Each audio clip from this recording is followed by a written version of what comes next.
ओरमा group, जो सोचता है वो करता है। आपके अपने सपनों का आशियाना। नमस्कार, मैं विकास सिंह और आप देख रहे हैं भारत लाइव। देखिए, कल बीपीएससी अभ्यर्थियों को बीच सड़क पर थप्पड़ जड़ा गया। अब इसकी गूंज जो है ये बिहार में खूब हो रही है। और लेकिन अब बीपीएससी अभ्यर्थियों के लिए नेता प्रतिपक्ष तेजस्वी यादव जो है वो कूद गए हैं और उन्होंने बड़ा बयान दिया है बीपीएससी अभ्यर्थियों के लिए। साफ तौर पर उनकी पार्टी जो है लगातार सरकार पर सवाल खड़े कर रही है, कह रही है कि एनडीए लीकेज हो गया है और यही कारण है कि बार बार बिहार में पेपर लीक जैसे मामले हैं निकल कर सामने आते हैं। याद कीजिए, जब नीतीश कुमार महागठबंधन में थे तो 17 महीने सरकार चली थी और ये 17 महीने की सरकार में क्या कुछ हुआ था, क्या कुछ उपलब्धि थी कि दूसरे राज्यों में भी बिहार मॉडल को अपनाया जा रहा था। बिहार में परीक्षा नीति को लेकर दूसरे राज्यों में भी बात हो रहे थे कि किस तरीके से अच्छे ढंग से एग्जाम जो है वो लिया गया है। लेकिन वही नीतीश कुमार जब एनडीए में चले जाते हैं तो बार बार पेपर लीक होने लगती है और छात्रों को थप्पड़ जड़ा जाता है, जिसको लेकर इस वक्त बिहार में बवाल है। तेजस्वी यादव और चिराग पासवान आमने सामने हो गए हैं इस मुद्दे को लेकर। एक तरफ चिराग पासवान ने भी बीपीएससी अभ्यर्थियों के साथ जो भी हुआ उसको लेकर सीधा सवाल खड़े किए और कहे कि ये जांच का विषय है, जांच होनी चाहिए और निष्पक्षता के साथ जांच होनी चाहिए और जो भी दोषी है उस पर जल्द से जल्द कार्रवाई हो। डीएम साहब जो थप्पड़ मारे हैं उसको लेकर भी चिराग पासवान ने साफ तौर पे कहा कि अगर कोई भी अभ्यर्थी अपना कंप्लेन दर्ज करा रहा हो, अपना समस्या बता रहा हो तो आप उसे थप्पड़ नहीं जड़ सकते हैं। इस पर डीएम साहब पर भी कार्रवाई होनी चाहिए और उचित कार्रवाई होनी चाहिए, लेकिन बवाल थमने का नाम नहीं ले रहा है। तेजस्वी यादव सामने आए हैं अपने फेसबुक के माध्यम से लाइव आकर उन्होंने बिहार सरकार पर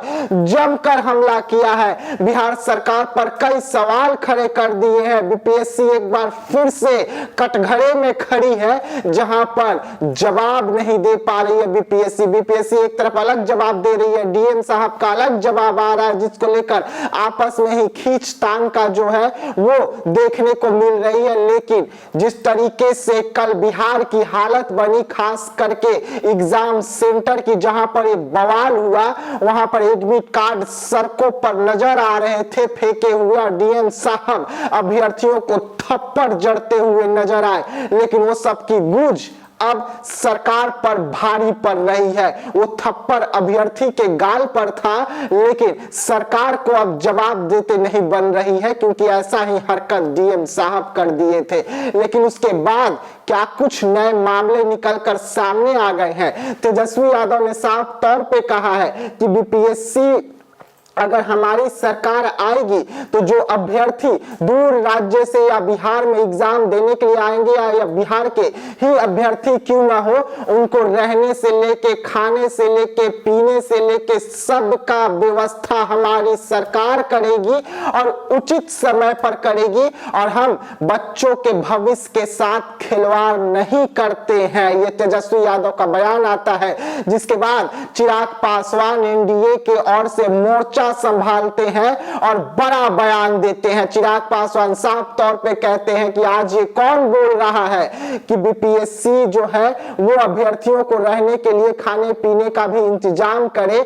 आज वो बोल रहे हैं जिसके परिवार से दो बिहार के सीएम रह चुके हैं, तो पहले ही ये व्यवस्था क्यों नहीं कर ली गई थी, जो आज सवाल उठाया जा रहा है। यानी कि तेजस्वी यादव के बयान के बाद चिराग पासवान बौखला जाते हैं और चिराग पासवान बड़ा बयान देते हैं और साफ तौर पे कहते हैं कि बीपीएससी पर सवाल उठाने वाले समय धैर्य रखिए, उचित कार्रवाई जरूर होगी। लेकिन जो ये बड़ा घोषणा कर रहे हैं कि अगर हमारी सरकार आएगी तो अभ्यर्थियों को रहने से लेके खाने से पीने का व्यवस्था हमारी सरकार करेगी, तो आप तो सरकार में थे ना, आपके परिवार से दो सीएम बने, तो आप वक्त रहते हुए ये फैसला क्यों नहीं ले लिए थे। आज छात्रों को भ्रमित किया जा रहा है और छात्रों को किस तरीके से अंधेरे में झोंका जा रहा है, इसका उदाहरण तेजस्वी यादव के बयान से निकलकर सामने आ रहा है। ये एक निजी चैनल को इंटरव्यू देते हुए चिराग पासवान ने कहा।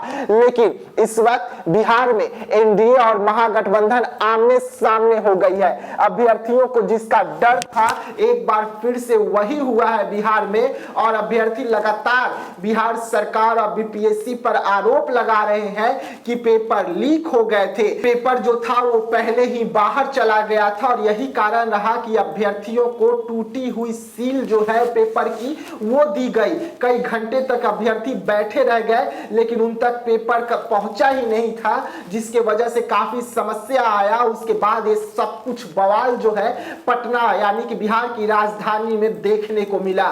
तो ऐसे तमाम खबरों के लिए रहिएगा हमारे साथ, दीजिएगा इजाजत, धन्यवाद। आपके सपनों को हमने सजाया है, ई होम्स पैनोरामा को हमने बनाया है। ई होम्स मेरा एक सपना था जिसपे मैं पिछले 4 साल से काम कर रहा था।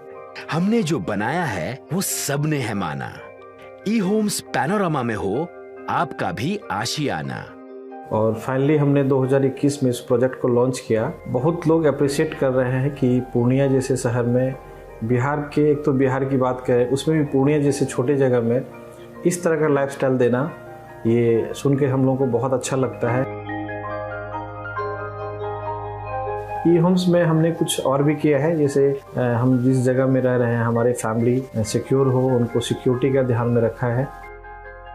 आपकी सुविधा और सुरक्षा आपके लिए खास है, ये आपका विश्वास है। इसमें आर्टिफिशियल इंटेलिजेंस का 7 लेयर सिक्योरिटी का हमने इस्तेमाल किया है। लस ग्रीन कैंपस को बनाया है। यदि हमारा बाउंड्री वाल है तो वो वर्टिकल गार्डन है।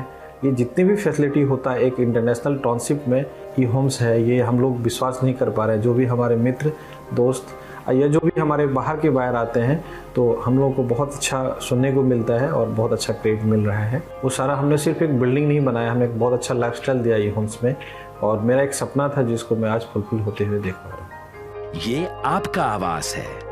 ई होम्स पैनोरामा में अब आपका निवास है।